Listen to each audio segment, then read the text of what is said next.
The name mute comes from the fact that these swans are quiet during flight or communicate with grunts and barks. So the first time I heard about these swans, I also wondered what mute meant. So I thought these swans kind of don't make any sound, but um, you know, they do make sounds, but they are quiet during flight. So when they fly, they don't make any sounds, which is really different because birds like to communicate when they migrate. So moving on to the second fun fact here, the feathers of mute swans used to be used for writing. So we just saw that they were domesticated for their feathers and they were kind of made into quills, which is really, really amazing because, you know, it was one form of communication between humans. We didn't really have pens back then. Hello everyone, good morning. I hope you're doing well today, and I hope your day is going great. If not, that is totally fine. Welcome to the Early Bird Weekly podcast where we talk about birds. I'm Ratiksha Satish Kumar, and in today's episode, we are going to be talking about the mute swan. And we will look into some interesting facts about the mute swan and sometimes go off track with what's happening outside my window. So right now it's getting pretty cold out here. It's October, and there was a bear spotted near the dumpster 2 days ago, so I better be careful. Anyways, let's come back to the bird that we're learning about today, which is the mute swan. This is my first time even hearing about this bird. I usually don't know about the bird before I make the podcast episode, so this was a very interesting learning experience. I have some green tea over here. I always drink green tea, but recently I've been preferring hot chocolate, so this is my fifth green tea of the week, I guess. Anyways, let's get back to the bird. The mute swan is called the Cygnus oler, and it is from the family Anatidae, which has over 187 species. So the family Anatidae mostly consists of different species of geese, ducks, etc. So the mute swan is from this family and it has a lifespan of 19 to 40 years. So that is a very large lifespan for a bird, but that's really good. Anyways, let's move on to some interesting facts about this bird. This bird is a granivore, or a bird that eats seeds. So this is my first time learning about this term. It's spelled Granivore, granivore. And the mute swan is also part of the flocking animals collection. So flocking birds are those that tend to gather to forage or travel collectively.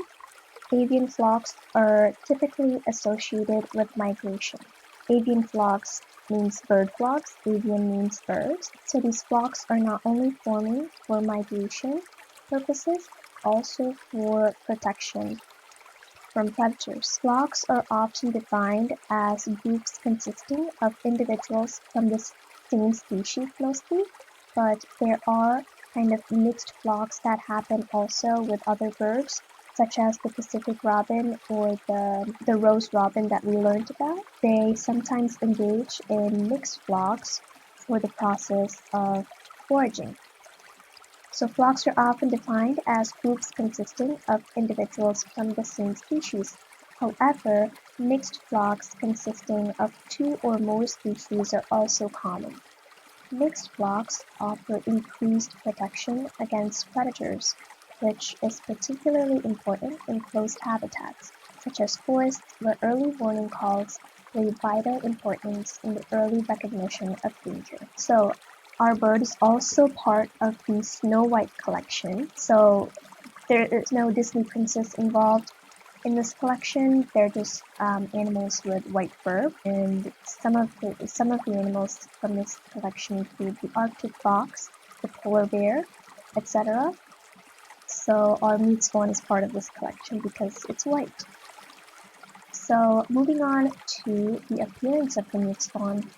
The plumage of the mute swan is white, while the legs are dark gray. So I feel like the one thing, or the thing that most fascinates me in swans is their plumage and how their beak kind of contrasts with their white plumage. And with black swans, I feel like they're even more fascinating because they're different from other swans. In this case, we have a typical swan kind of appearance for a mute swan, but the legs of the mute swan are dark gray. I don't know if other swans have dark gray legs, but our mute swan certainly does. The beak is bright orange, so actually the beak is not black, it's bright orange, with black around the nostrils and a black nail. So the beak of the white swan or of the mute swan is actually really fascinating to look at, and we'll learn more about it as we move on with the episode. So last episode we learned about sexual dimorphism and how they can be in different forms. So they can be in the size, color, and also in the appearance or different parts of the body. So in this case, the sexual dimorphism is with the size. So males are larger than the females and have a larger knob on their bills. So bills are just the beaks of the swans. We can see that the size differs in males and females as well as the design on their beak. So let's see. We have the appearance of the young ones next. So the young birds of the mute swans are called cygnets. I don't know if I'm pronouncing it right. Maybe they're pronounced cygnets or cygnets, but I'm just gonna say cygnets for this episode. Let me know if I pronounced it wrong. So cygnets are not the bright white of mature adults. They're not bright white, they're kind of grayish. So their bill is dull grayish black, or their beak is dull and gray, not orange, at least for the first year. The down or the fur may range from pure white to gray to buff, with gray or buff being the most common. So pure white young cygnets are very rare. Mostly they are kind of this gray color or buff color. And I feel like people don't really know what buff is, but it's kind of like a mix between brown and gray. At least that's what I know from Bob Ross, from watching Bob Ross videos. Anyways, the cygnets grow quickly, reaching a size close to their adult size in approximately 3 months after hatching. So just after 3 months, they will, almost be all grown up for their full size. So until they're at least 1 year old, they typically retain their gray feathers. So before the cygnets kind of, molt or grow new feathers, their wings will be replaced by flight feathers, which is really, really important because these birds are migratory. And so when they mature, they become pure white. So the feathers, particularly on the head and neck, are often stained orange-brown by iron and tannins in the water. So we see that there is another factor that kind of affects the bird's feathers or plumage. In a few episodes ago, we saw that the flamingo's feather is kind of made up of protein that is obtained from the diet or the insects that they eat. I think it's called carotenoids, but I might be wrong.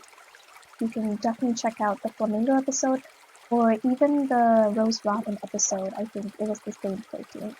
So that is one factor that affects the plumage of the birds. In this case, it is not the diet that affects the plumage, but the compound that is in the water. So these swan also like to be in the water for a long time. They don't really like to walk on land. It's just their preference. So since they spend a considerable amount of their lifespan in water, it is understandable that, their feathers, at least on their head and neck, are stained brown by the iron and the tannins in the water. I'm not sure what tannins is, but definitely I know what iron is. So let's move on with the geography, or where these mute swans are found. The mute swans breed in north-central Europe, the British Isles, and the north-central Asia. So they're kind of in the European side. When I first looked up the mute swan, I searched up birds of Luxembourg. So maybe they're in that region, I'm not sure. They're also found in North Central Asia, which is fascinating. So they're partially migratory throughout northern latitudes in Europe and Asia, as far south as North Africa and the Mediterranean.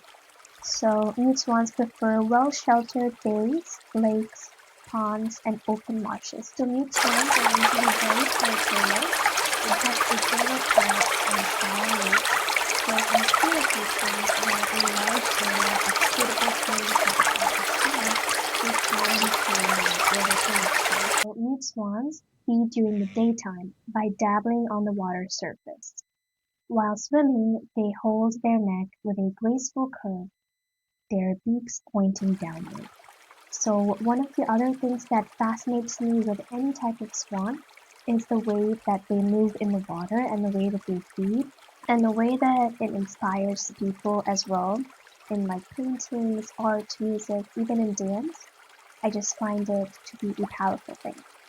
So mute swans are not very vocal, but they do make a variety of sounds, often described as grunting, hoarse whistling, and snorting noises.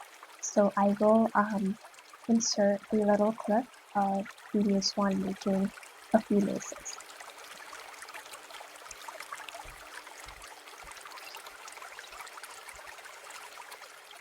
During a courtship display, they utter a rhythmic song.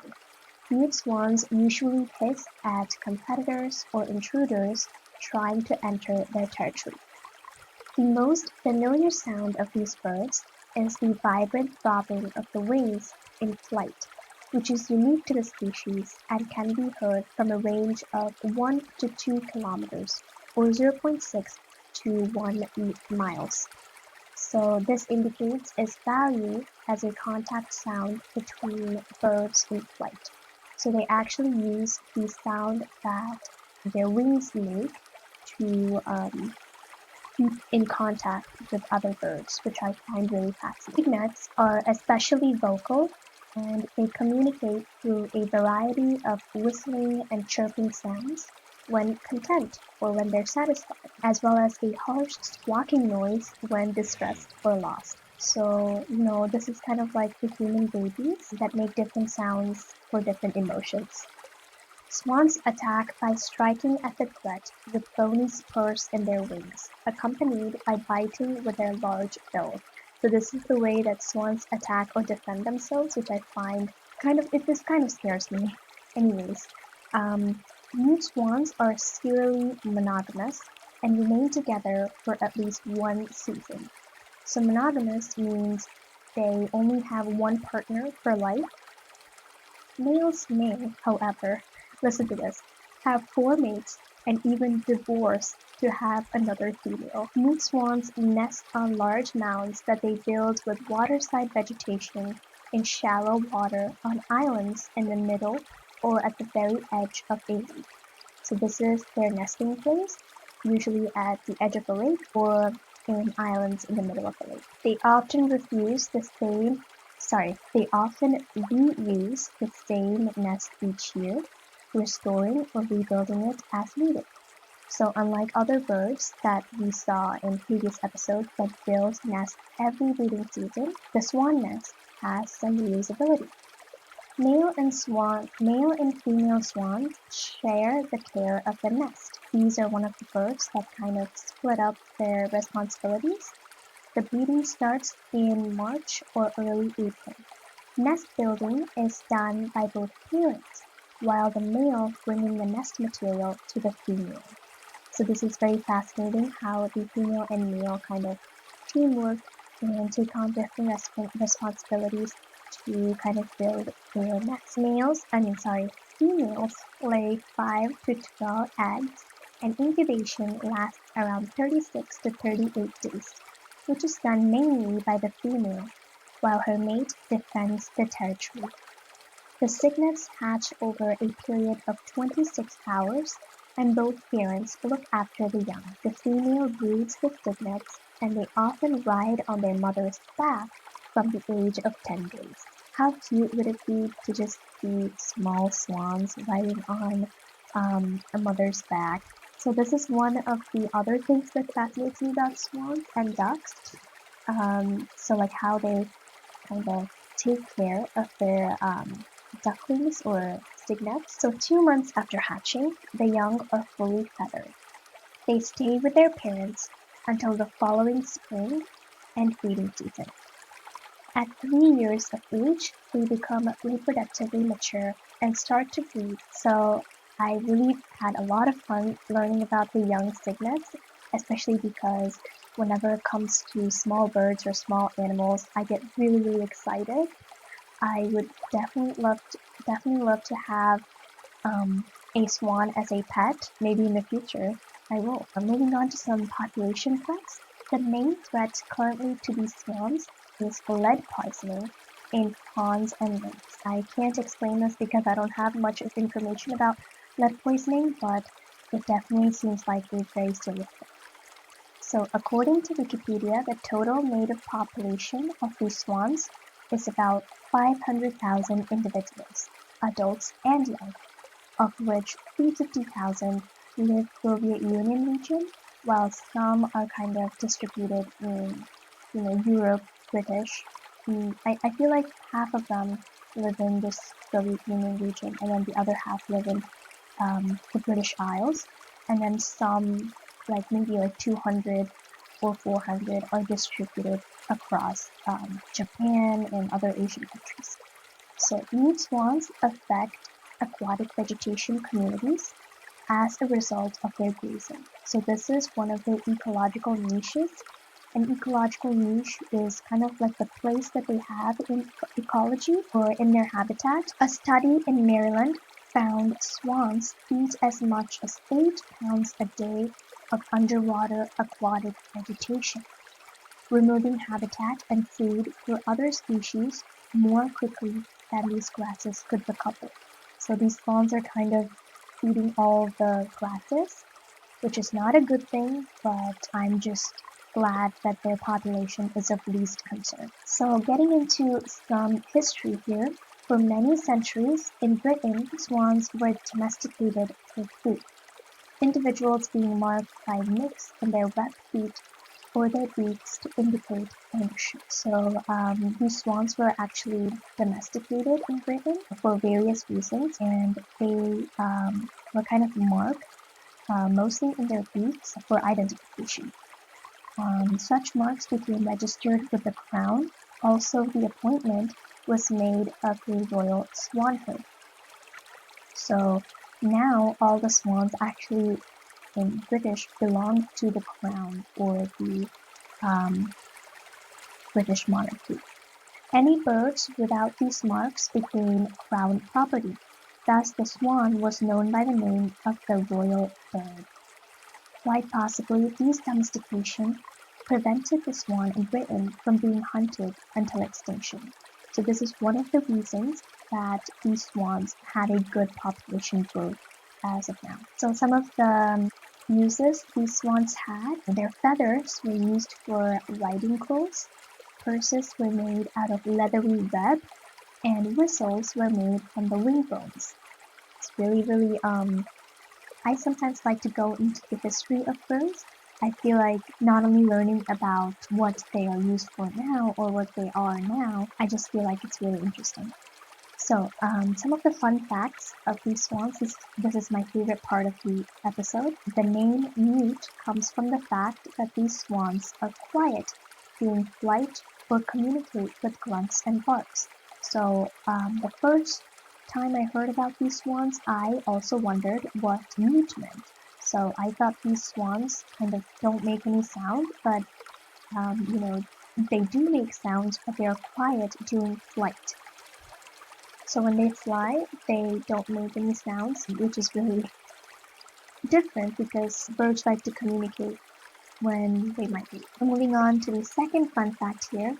The feathers of mute swans used to be used for writing.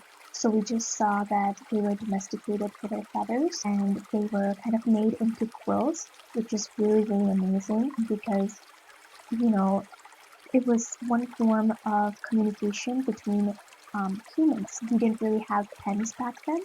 It was usually bird feathers. And in this case of Europe, they used swan feathers as their writing utensil.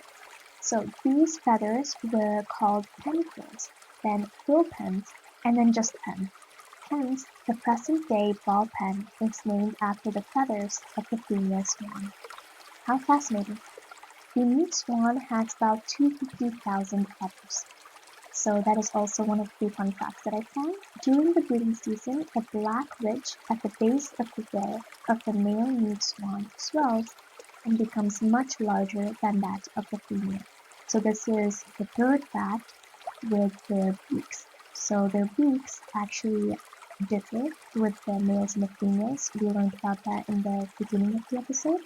But during the breeding season, the black ridge at the base of the male swanbill actually swells. So that is also very interesting to learn about. The rest of the time, the difference between the male and female is not very obvious. So only when it comes to the breeding season that it becomes more obvious. So fact number 4, once swans scare off any other birds, they call to each other and flap their wings in celebration, like a swan high five. So we learned that swans are very territorial and they like to defend their territory, but they also celebrate when they do this. The last fact here, the Queen in England owns all the mute swans. Each year the Thames River swans are rounded up and their beaks given the mark of the Queen's brand. Sometimes the Queen will give a swan as a special gift. So this is also my first time learning about this. I never knew that, the queen can just own a whole species, but that is also really fascinating because this, allows their population to keep growing without any disturbance, kind of like a bird sanctuary, kind of. So that brings us to the end of this early bird episode. I hope you enjoyed learning about the mute swan. I totally enjoyed researching about them. So I, tried my best to convey what I learned to you guys. So I hope you enjoyed that. Tune into my episode next week when we will be chatting about another cool bird. And don't forget to follow this podcast on social media. If you would like to message me on Instagram, the username is early_bird_weekly_podcast. Or if you'd like to send me an email, you can send it to earlybirdweeklypodcast@gmail.com. Feel free to ask any questions or give feedback. I'm open to any suggestions for future episodes as well. If you like this episode, you can share this to your family and friends, and that is always really, really helpful. Or feel free to leave a review on Apple Podcasts or a rating on Spotify. Or if you don't want to do any of those things, just keep listening. Thank you so much for listening. See you in the next episode. Bye, and happy Halloween.